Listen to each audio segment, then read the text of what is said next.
Welcome, everyone. Welcome to the session on SiD Student History.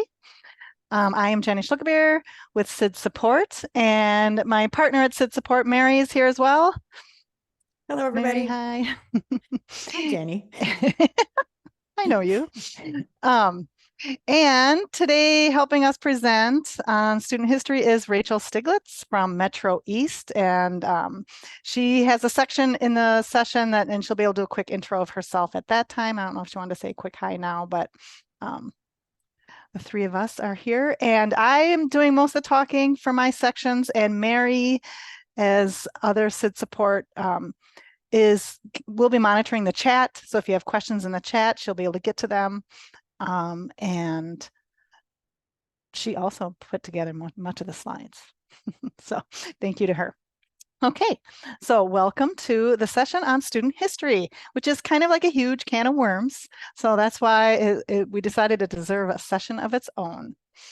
Okay, so what we're going to talk about today is if you're familiar with SID, and you know what? I want people to chime in if you're pretty new to SID and ABE, because I feel like we've had a few of my previous sessions, we've had some people who are quite new. And I don't, there's a few names out there I don't recognize. So go ahead and, if you don't mind chiming in and saying, if you've been in ABE working with SID for less than maybe a year or even less than half a year, chime in, or even if you're just even newer than that, let me know. I'm just curious. That helps me cater some of what I'm saying as well. So today's agenda is the topic of student history, and student history is where we keep information about students. Like it's almost like the big stew of all the other information besides their basic name, the really nitty gritty of attendance and testing, that all goes in classes and assessment. And history, all their other information about their background, information about their goals, that all goes into the area called the student history. And so we're going to talk about that because it's kind of a big, huge, I almost call it a black hole, but that's not right. Oh, I'm going to turn off my camera too. So I want to talk about how they're organized. So we have history groups, and within the history groups are history items. And history items is what you generally will be entering onto student records. So we're going to talk a little bit about how that is organized. I'm going to also talk about why it is we collect this information, because some of it seems a little strange, and it's always helpful to know the reason behind some of the insanity, right? So we'll talk about some of the reporting requirements. We're going to do a little bit of nitty gritty about entering those history items. Great. Thank you to the people talking about how long they've been here. We got people for about a year, 5 months, some people very new. So welcome to ABE, welcome to SID. And finally, sorry, on our agenda, we'll end with looking at some of the reports that are specific about these history items. And thank you for chiming in. 12 years, Monica. That's okay. You're a veteran like us. So we'll get started with history groups and items and how they are organized. So when you are looking at a student's page, so what we're looking at here is if you go into SID and you go to the student tab and you select Google or Google, search for one of your student names and you click on the student record. Normally, you're going to probably be looking at the summary screen of the student, and it has their name and address on the left-hand side, and then, their most recent tests, et cetera. And if you scroll across the top of this section, you go to the history tab. This is where all those pieces of history about the student lives on this tab. And I like to start, when I'm thinking about histories, I like to go right to this page. And because of this information is sort of visually organized in a way that I think it can be a little overwhelming, but it also helps me remember which history items belong to which history groups. So when you're looking at a student's history page, you see the first toggle is all the history groups. And we're going to talk about all these history groups. And when you click on that list, they're going to drop down. You're going to see they're organized. They're sort of chunked into categories. So we have a bunch of history groups that fall into the goal category. We have a handful of history item groups that are just sort of miscellaneous information. We have a handful of history groups, or more than a handful, that are NRS WIOA. So that's really kind of technical lingo for National Reporting System. And I always forget what WIOA stands for, Workforce Something Act. And that's the lingo of the reporting that we as ABE programs are under federally. So the history groups that are in this category of NRS WIOA are pretty much all about the federal reporting that we have to do. And then finally, we have some history groups that categorize under a chunk called program. Now, when you're looking at this page, if you click on one of these history goal items or history goals, I keep saying goal, history groups. And on this example, I'm looking at the goal NRS primary history group. Then over here in the history item will pop up the history items that are associated with that history group. So in the NRS primary group area, the history items associated with that are these three MSG primary goals. Thank you, Rachel, for putting in what WIOA stands for. Okay, so that's sort of the organizational structure. We have a bunch of history groups, and within each group is a bunch of history items. And it's these individual items that you're generally putting onto student records. Okay. So this is one way of looking at it. Oh, one other thing I want to say about this screen, which you probably, if you're working with students and you're entering or editing history items, you're on the screen a lot. When you select one of these history groups, this list down here is all the items that you have given to your student, and it's going to narrow down to just the ones in that group. So if you just click NRS primary, then down here, this list will narrow down to just the primary ones to make it a little bit easier to look at. Another way that we have this information organized for you to try to get your head wrapped around it is some of our help documentation. And we have a link to this document here, but Mary also put a link in the chat. We have this document that is several pages long, and it lists each of the history groups. So for example, the history group of goals, career, interest. You can see that listed here on this document, goals, career, interest, and then it lists all the history items underneath it. Okay, so if you remember on that previous page, I pointed out the history group of goal NRS primary, and then those three history items that are associated with the NRS primary goal are listed here. So this page, the reason I showed you that screen prior to this one is because I think you can toggle and then just look at the history items underneath each group. This one gives you all of it in one place. So this is like, how many pages? A 3-page document that lists all those groups and then each of the history items underneath it. So you can just always have that on hand. And again, they are always, they're organized in sort of these chunks. So we have goals, we have the NRS WIOA information that we are required to collect. And we'll talk about that in a moment. Some miscellaneous information, and then program information. Now, some of this should look familiar to you if you've been doing intakes with students, if you've been putting in new student records. You will recognize that these ones that I've highlighted in pink, they all show up on the intake screen. Okay, these are questions we ask students when they are registering for our program, and therefore they are on the intake screen. So although this looks a little overwhelming, I think all this information that we collect about students, the fact that a lot of it gets put on a student record right away at intake, I think makes it a little bit more manageable. You don't have to worry about every single piece of information because it's going to be automatically required info that you put in on a student.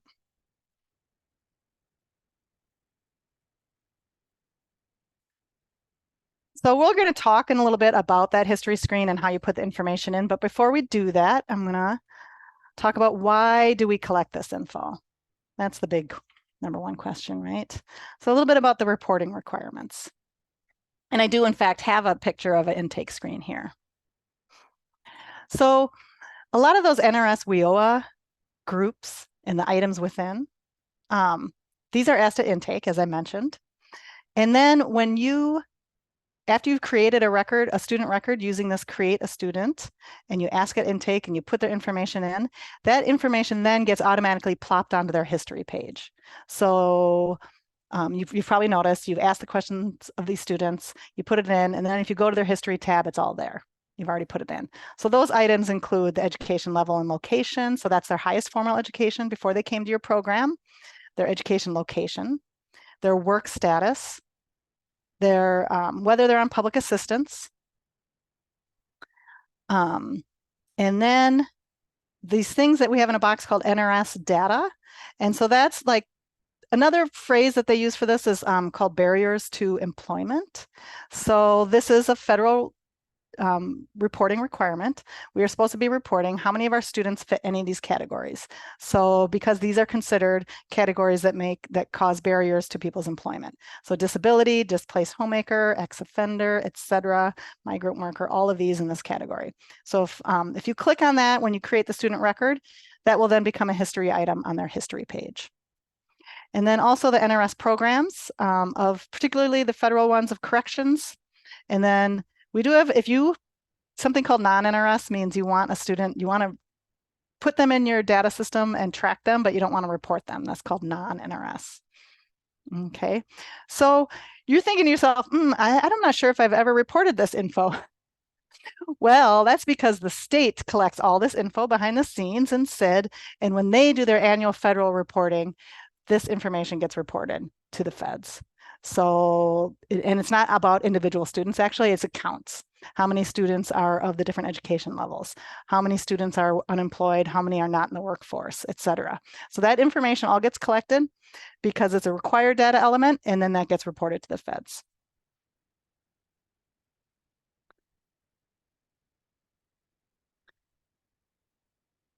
Then we have other items that are reported.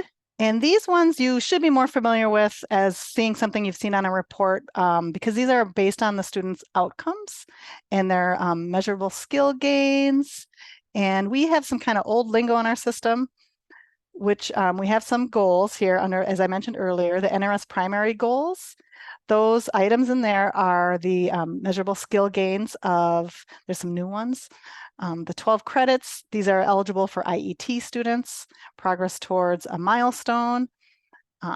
These are measurable skill gains that you as programs have to report if your students obtain them. And then at the end of the year, when you run a report called the level gains report, if you're a manager, you run that report and you send it into the state in August. This information gets reported there. So you're probably familiar with level gains. Students, they do pre-testing and post-testing if they make a gain, but then they can also show these outcomes based on these 3 primary goals. We also have a goal called the credential earned. And that is also considered a measurable skill gain, which gets reported in August if that student is in IET programming. So if you are not familiar with some of this lingo, the IET programming, you can talk to your manager. It's specific programming that programs run, and then students who are in that type of programming are able to show gains and goals met that other students aren't able to. And then that all gets reported on the level gain report. Now, when you create those history items for your student, for any of these NRS primary goals, you do have to put in the history item and then say that it was met. And then those reports, then the level gain report will show that. And if you're familiar with that level gain report, you know also that we report goals of students who got the GED, or there's a new HiSET test that's coming soon, or it's out there. I don't know if we've had any students pass it yet. And there's something called the state competency diploma. Those items are also goals that get reported on the level gain report. And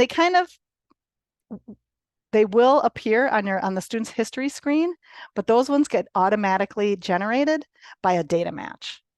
So I just put that as a reminder here because you as a program staff do not have to go to the student's history page and enter it, the GED or the state competency or the HiSET, even though you do for these other ones.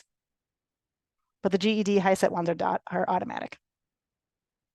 And one other little kind of oddball history item is something called the Table 4 and 5 exclusion, which is a new category just a few years ago where students are excluded for very, very rare reasons. And then if you give them that history item, they will be excluded from some of that level gain reporting. And it's so rare that I think last year's data, we had like 2 people in the whole entire state who were assigned any of the exemptions. And those exemptions, if you want to learn more about them, are at this link here. One of them is if a student has passed away, or if they're in the hospital, or if they are in the Army and called up to duty. And then Rachel asked, is the data match for GED/HiSET using their social security number? Yes, we have information on our help about exactly how the data is matched, but it's based on first name, last name, and birth date, I think, and then social security number has to match in the GED information as well as the SiD information in order for that data match to find the student and put into SiD the fact that they got their GED. So it's a good question. If anybody out there thinks they have students who got a GED, but it wasn't acknowledged and SiD, you can let us know and we can help to see if a data match that should have happened didn't happen. We can narrow down what it might have been. And Mary just put a link in the chat about that GED match process. Okay, one of these items I mentioned quickly was credentials earned, is one of our history groups. If you click on that goal, credential earned, your list of items over here might be blank because you have to go in and kind of go behind the scenes and add which credentials you, from our long list of approved credentials, which ones you want to have display. In order to do that, you have to be in SiD, you have to be someone with an admin level account. On the admin tab, you go all the way, on the top of SiD, there's these, and there's the admin tab at the right. You collect site-specific history item. And then at the top of that screen is something called Manage Credentials Earned. Then you'll see a screen of all the credentials that have been approved by MDE for you to be tracking in SiD.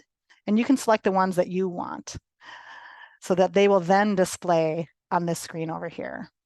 For credentials earned, only the ones you select will then appear on that dropdown. Click Save. And then see, they'll appear like this.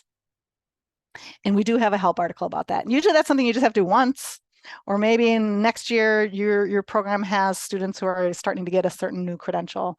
You want that to be displayed on the list. You might have to do that again. And if you forget how, because it's a little strange, that's fine. Just email us. We'll let you know. Those things you do very rarely. It's just almost impossible to remember how to do them. Finally, we have a bunch of history groups and items that you can track that are only used for maybe state and local program reporting items. Some of those are under this history group of program. We have a state category. If you click on that, the options that appear are the ability to benefit program, which is a new program. And if you are a ABE program that has this, it's in partnership with community colleges, I believe, you would recognize that phrase. And then you can assign that history item to your student for tracking those students who are in that programming. We also have under the state category, conditional work referral, which is a special kind of programming for students who are just working on job skills, and something called low incidence disability funding, which is you have to work with PANDA. If you have a student with a disability that requires a lot of, it's a low incidence, then they get some additional funding actually, but you have to go through a process to be approved to allow that kind of tag on your student. Finally, we have one of the groups in here is called the NRS WIOA 40-hour waiver, which is a history item you can assign to a student, but this is also in very limited situations where students are in, you offer programming that's very short term. So that class is going to end before they are able to even get 40 hours in order to post-test. If you are aware of the pre and post-testing requirements, when a student pre-test, they need 40 hours before you can give them a post-test. And we do have a limited amount of programming around the state, which is short term. So you can assign this history item.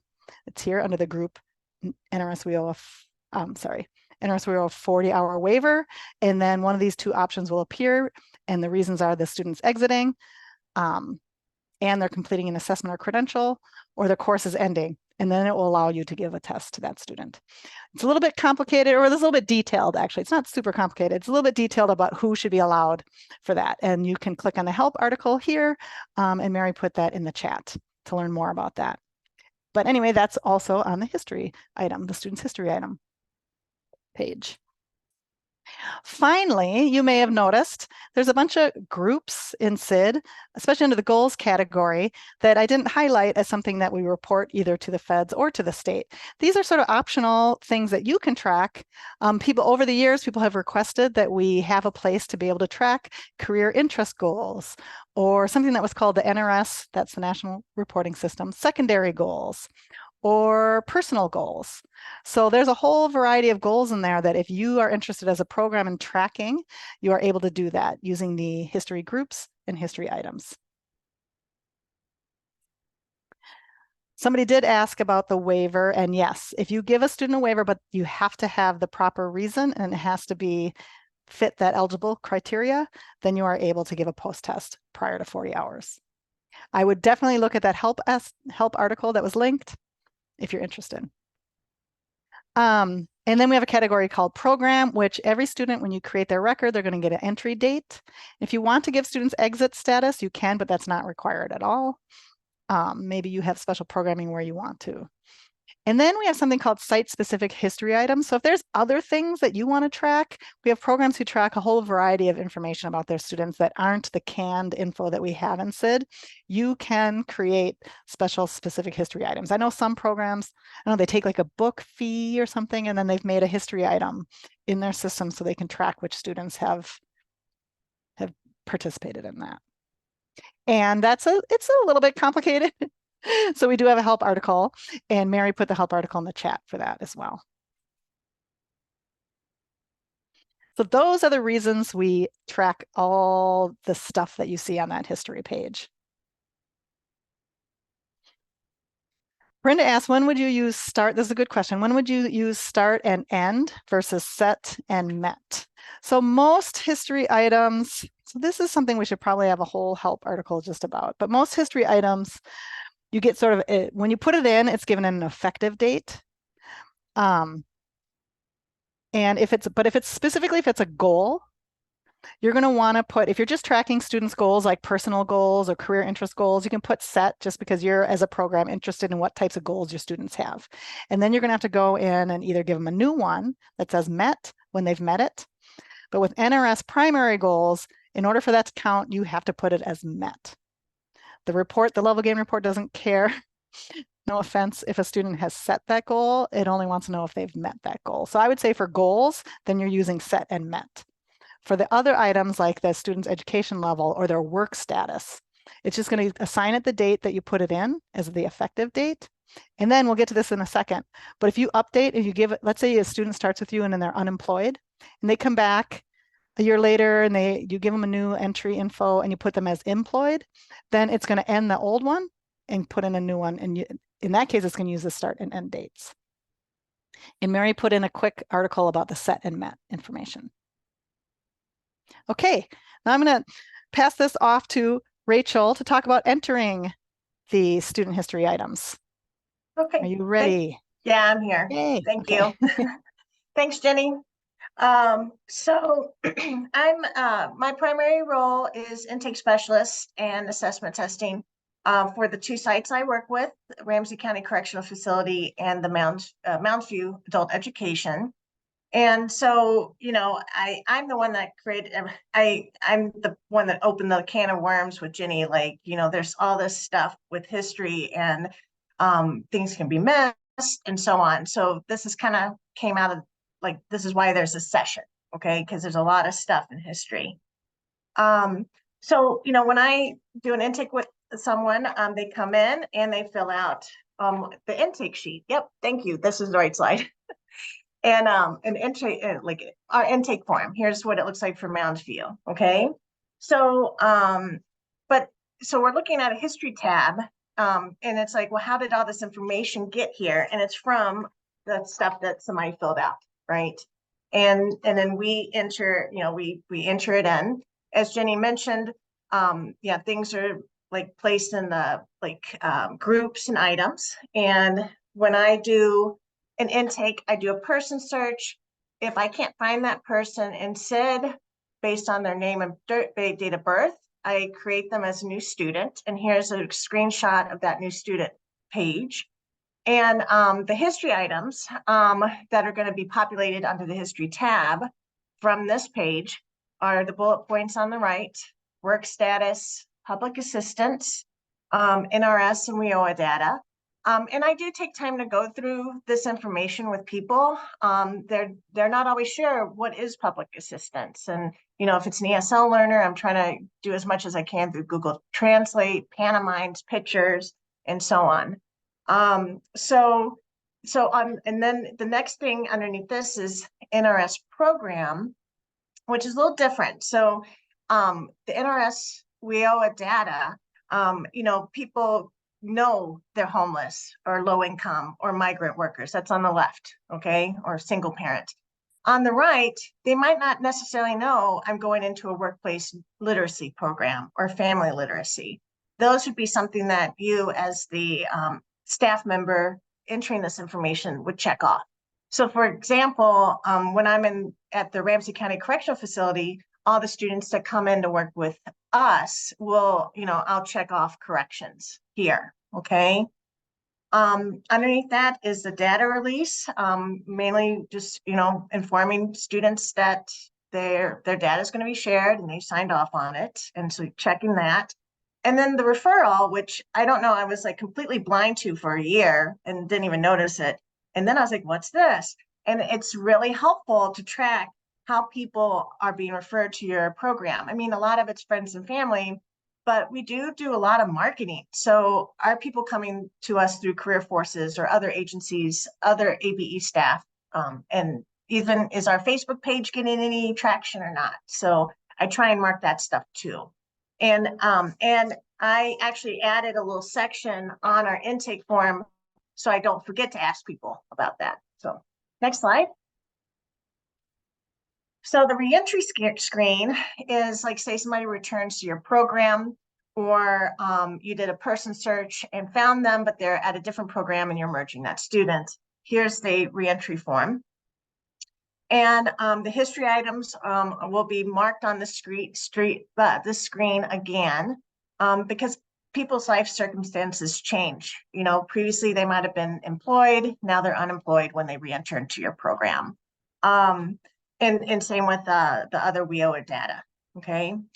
If an older history item exists on a student record, it'll automatically be given an end date. So, you know, once everything gets entered in here, it gets updated and populated on the history tab. And you can switch that screen now, Jenny. And so here we are again. So this tab, you know, if this is a person that's been in several different programs, it can be quite long and lengthy. And it is good to, you know, like just review this, you know, and I'll add notes, like not extensive notes here on this tab, but, you know, I've had instances where I had a woman that was born in the US, but and then she was raised in Yemen and did her schooling in Yemen. So when there's a desk audit report that came back saying, hey, US born, non-US educated, you know, I could go back and say, oh, okay, I have a note here in the history tab, they were educated in Yemen, okay? Also, it's important to remember not everything automatically gets updated. You know, like when we enter a test and somebody makes a level gain, if somebody makes, you know, earns a credential, right? An IET credential or a high school diploma through your program, you actually have to physically go here, put it in. I mean, I'm just kind of rehashing what Jenny said, but if you have this, if you enter in somebody, like say they earned a diploma and hit MET, then that's going to be, you know, a level gain, an MSG for your program, and you don't want to lose those. And then I know Jenny's going to talk more about the start and end dates, so probably, but it is good to notice end dates, or if things aren't marked, and like for the conditional work referral or non-NRS, I mean, if those are marked, you know, and I'll let you talk about this, Jenny, but, you know, you can lose contact hours if you don't know how to end these. I'll stop there. Okay, I didn't mean to like rush you along, but I thought, oh, this picture that you're talking about will fit your so yeah, the end dates of the history items, which was brought up in an earlier question, but Rachel is just pointing out that there are these 3 items here, non-NRS, conditional work referral, and corrections are the most important of all the history items that you do have to go in and give an end date if the person is no longer fits that category. Okay, so as Rachel mentioned earlier, if you are re-entering a student and you're telling SiD a new history item, SiD will automatically give an end date to the previous history item of that same group. So her example was if somebody used to be unemployed and now they're employed, if you put in that they're employed, SiD will do the dirty work of giving the previous one an end date for you, so you don't have to worry about it. So that's nice. But these three categories, SiD doesn't know that somebody is no longer considered non-NRS, meaning you're not reporting them. Say they were young or they were in your under 21 program, so you're not going to report them as to your NRS. But now they're older, you are able to report them. You have to go in to their history page, click on that non-NRS history item, and you have to give it an end date. Same is true for conditional work referral. And also I put corrections here because students do leave the correction system. And oftentimes the correction system staff know that a student is leaving them and they will go in and give that an end date. But sometimes they don't know the student has left, so they don't. So when you run something called the desk audit, which says right here, you can run the desk audit to find students in these categories. You might see, say you're not a corrections program, you see that you have a handful of students that will be listed on the desk audit report as corrections. So you're going to want to look at those and see if they were given an end date. Sometimes they were corrections until partway through the program year and then they came to you. So if the end date might have been in September, and that's fine. They're still going to show up as corrections, but you can go in and give the end date so that for future reference, they no longer appear as corrections. So somebody asked a question, does the state match employment only if there is a social security number on file? Yes, this is a great question. We do not. So there's two ways that we have sort of employment information about a student. One is at their intake. The question is asked because for the NRS requirement, we are asked whether our students are employed, unemployed, not in the workforce, just to get a demographic about what are our students, what population are we serving? It looks like 30% of our students are unemployed, 50 are employed, etc. That's just for demographic information. But the state, meanwhile, also has to report goals to the feds about how many of our students are actually employed after they've left our program. So in that situation, that's a whole different thing, and it's not actually something you track in SiD. It doesn't have to do with that history item that you ask them at intake. This is a whole different thing that the state does. They do a data match, and Brad mentioned it this morning in the morning session. They do a data match with DEED, and yes, they use Social Security number to count how many students after they've left the ABE system then have jobs. So if you saw that goal he mentioned in the session this morning, that is based on data match, and that uses Social Security number. And that's why it's important to have Social Security number of our students on files for those that we can. Okay, so that's how you put in the history items and how you give end dates to the ones that need an end date. And then I'm going to talk a little bit about reports. So now you've got some of this history information about your students. You've got maybe various goals or whatever. How can I look at that? How can I look at how many of my students do have a goal of such and such, et cetera? So we're going to look at some history reports. And I just want to say before I get to this, thank you, Rachel, for your section and for bringing up this topic because it is a complicated one. Okay. So if you are in SiD, you're logged in, you go to the reports tab. This is a page that lists a gazillion different reports that we have in SiD, and kind of getting near the bottom of that long page is a section called lists for students and classes. And in here, we have 3 different reports that are about the various history items. The first one is a pretty generic one. It's called student history items, and that is going to select, it's going to run you a report of any history items for any student who are in the date range. Okay, so I'm going to take a look at that one and give you guys an opportunity to go and run it. But I just want to also show you these 2 others. We have one that's called Student History Items Goals, and that one is just narrowed down. It's already narrowed down, so it's only going to run a list of students who have met or have history items within that one of those goal categories.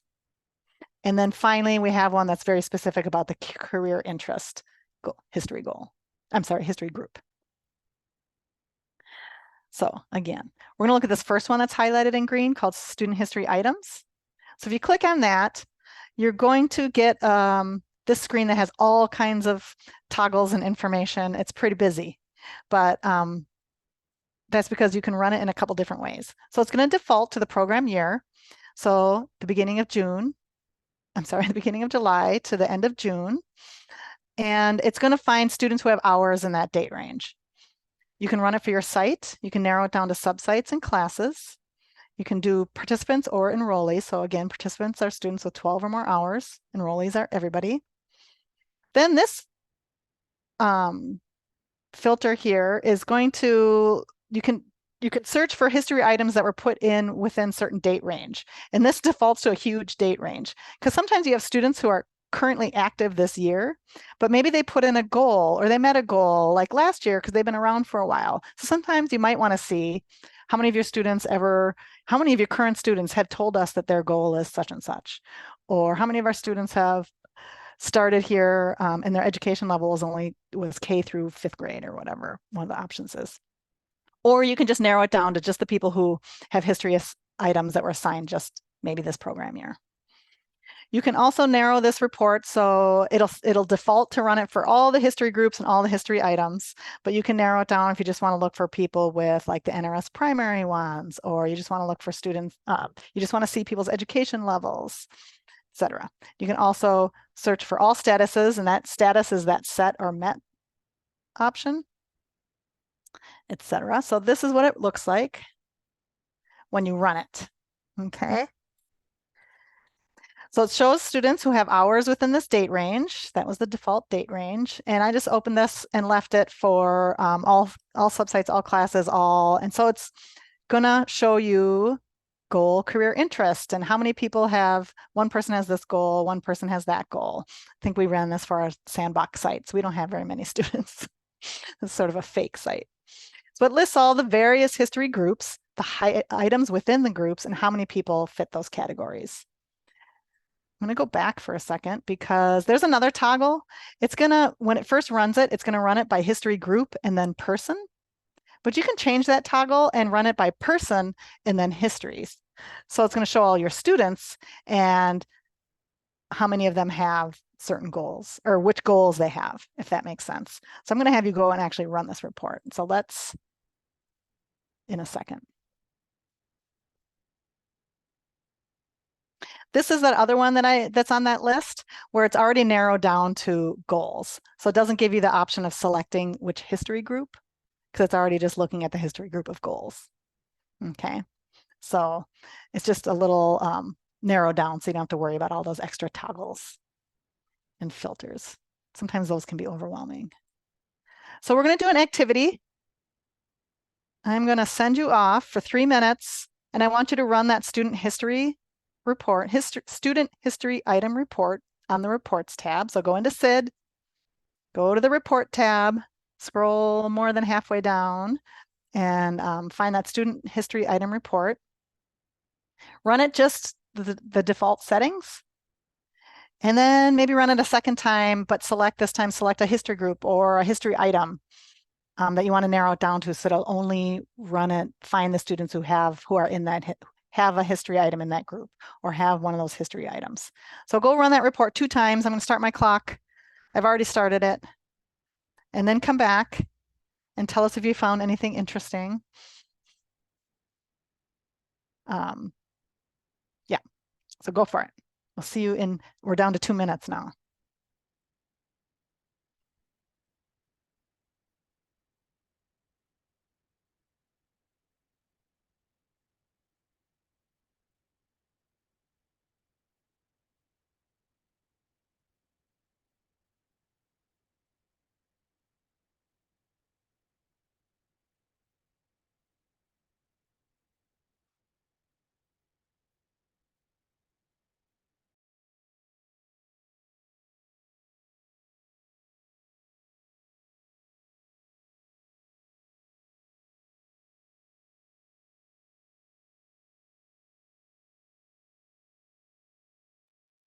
Anybody? Oh, shoot. Okay. Not everyone's on the computer. You're on your phone. That makes sense. Okay. Well, just hold tight. We'll see what people have found. Anybody's success yet? Got a little more time. Anybody run a report? History report?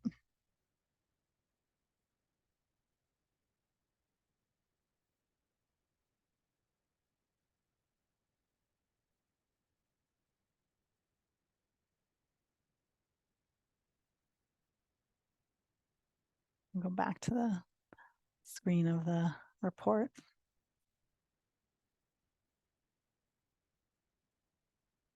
Still loading. Did you run that, Sherry? What program are you from?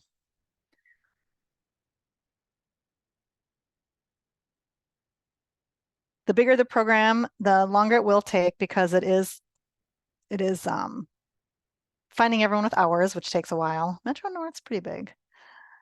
Still loading. Oh, okay. Maybe that's our struggle. Okay. Maybe because we're all doing it at the same time. Okay. Looks like it's too slow right now. Let's come back.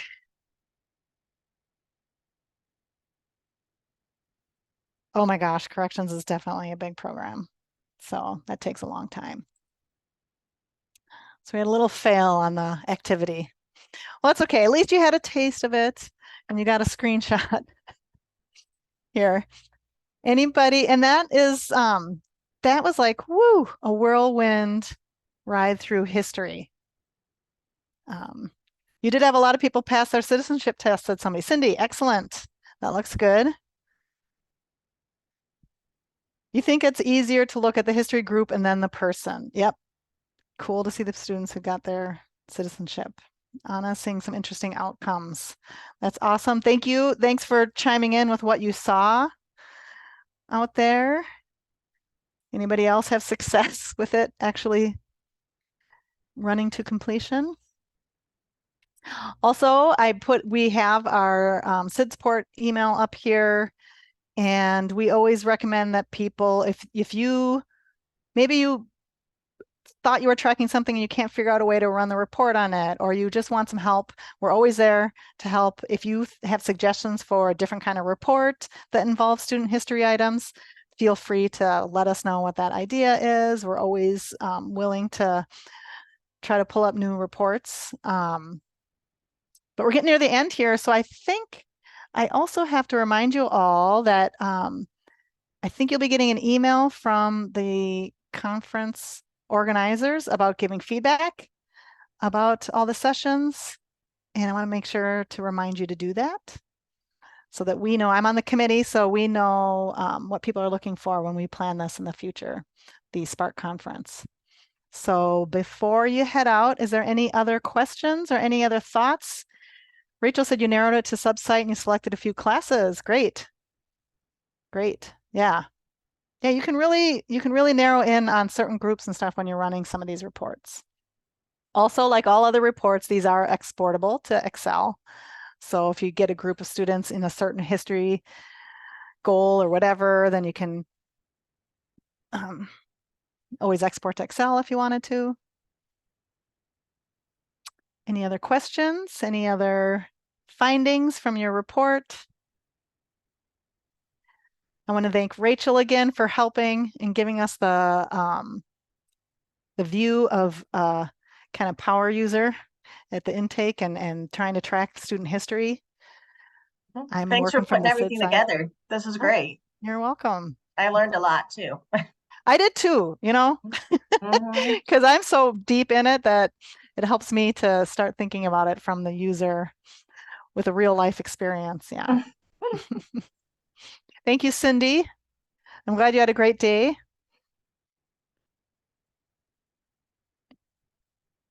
Yeah, thank you, Monica, for coming.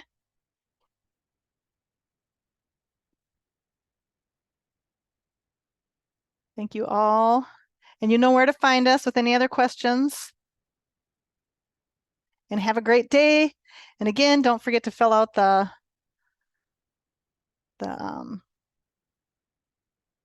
Evaluation. evaluation. Thank you. That's the right Mhm. word. It's been sent out. I just saw something come across my email. Oh, from they're Heather. already sending it out.